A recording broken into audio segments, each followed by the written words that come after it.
కొద్ది గంటల్లో central budget రాబోతోంది. ఈ నేపథ్యంలో ఈ బడ్జెట్ ఎవరికి పెద్దపీట వేస్తుంది, ఏ రంగాలకు కేటాయింపులు ఎక్కువ ఉంటాయనే ఆసక్తి రావడం సహజం. అయితే ప్రధానమంత్రి మోదీ మాత్రం ఈ రోజు ముందే దానికి సంబంధించిన హింట్ ఇచ్చేశారు. ఎక్కువ అంచనాలు లేకపోయినా కూడా సాక్షాత్తు మోదీనే ఫలానా రంగాలకు శుభం జరుగుతుందని చెప్పడంతో ఇక హీట్ పెరిగిపోయింది. ఇంతకీ మోదీ ఇచ్చిన హింట్ ఏంటి? Watch the story.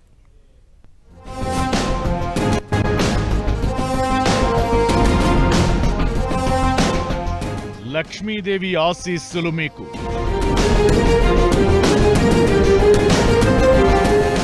Poor and middle class కి స్టేజ్ సెట్ చేసిన మోదీ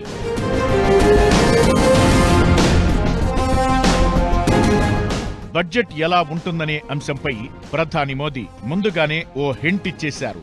దేశంలోని పేద మధ్యతరగతి ప్రజలపై లక్ష్మీదేవి కరుణ చూపాలని ఆకాంక్షిస్తున్నట్టు పేర్కొన్నారు. తాము మూడోసారి అధికారంలోకొచ్చిన తరువాత మరింత బాధ్యతాయుతంగా ప్రజాకాంక్షలు నెరవేర్చేలా నిర్ణయాలు ఉంటాయన్నారు. మహిళలు, యువతకు అండగా నిలిచేలా నిర్ణయాలు చేస్తున్నామని చెప్పుకొచ్చారు. ఇక ఈ అంశంపై చర్చ జరగాలని అన్నారాయన. దీంతో 2025-26 బడ్జెట్లో పేద మధ్యతరగతి వర్గాలకు ఉపశమనం కలిగించే పథకాలు ఉంటాయనేది అర్థమవుతోంది.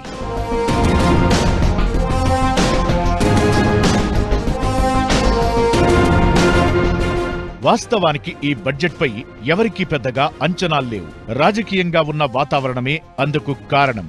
గతంలో బీజేపీకి ఫుల్ మెజారిటీ ఉంది. మిత్రపక్షాలతో ప్రభుత్వంలో ఉన్న తాను అనుకున్న నిర్ణయాలను జెట్ స్పీడ్ గా ప్రకటించింది. ఇప్పుడైతే భాగస్వాములపైనే ఆధారపడిన ప్రభుత్వమిది. ఈ నేపథ్యంలో అనివార్యతలతోనే తమ మాట నెగ్గించుకోవాలి. బీహార్, తమిళనాడు, పశ్చిమ బెంగాల్ ఎన్నికలను టార్గెట్ చేసుకోవాలి. అలానే ఫిబ్రవరి 5న జరిగే ఢిల్లీ అసెంబ్లీ ఎన్నికలు కూడా ఓ ప్రయారిటీనే. ఈ అంశాలన్నీ బడ్జెట్ కేటాయింపుల్లో హైలైట్ అవుతాయి.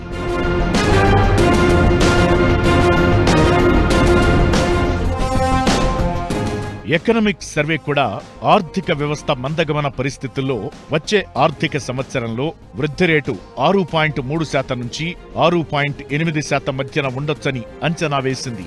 ప్రస్తుత ఆర్థిక సంవత్సరానికి జీడీపీ వృద్ధి 4 ఏళ్ల కనిష్ట స్థాయికి చేరి 6.4%గా అంచనా వేశారు.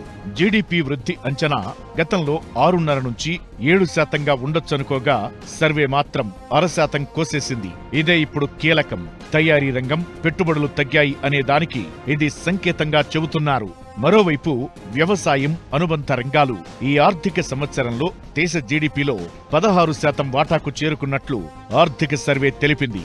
ఈ నేపథ్యంలో ప్రధానమంత్రి మోదీ ఇచ్చిన సంకేతం ఏ రంగాలకు కేటాయింపులు ఉంటాయో అనేది ఆసక్తి కలిగిస్తోంది.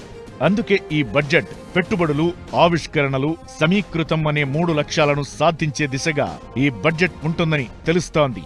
ట్రిపుల్-ఐస్ గా చెప్పే ఇన్నోవేషన్, ఇంక్లూజన్, ఇన్వెస్ట్మెంట్ కీలకం కాగా ఈ కొత్త విధానాలపైనే ఆర్థిక ప్రగతి ఆధారపడగా వికసిత్ భారత్ అనే స్లోగన్నే ఈ బడ్జెట్లోనూ వినిపించనున్నారు.